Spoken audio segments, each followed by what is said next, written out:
রাচরে আঁকা অমূল্য কাব্য গ্রন্থ।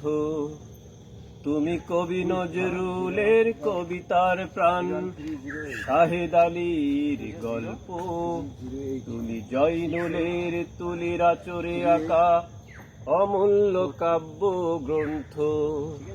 তুমি কবি ফররুখের গানের পাখি, কবিতার মাত্রা ছন্দ।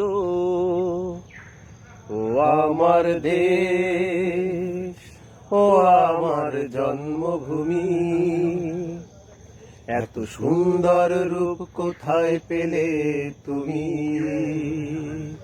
ও আমার দেশ, ও আমার জন্মভূমি, এত সুন্দর রূপ কোথায় পেলে তুমি?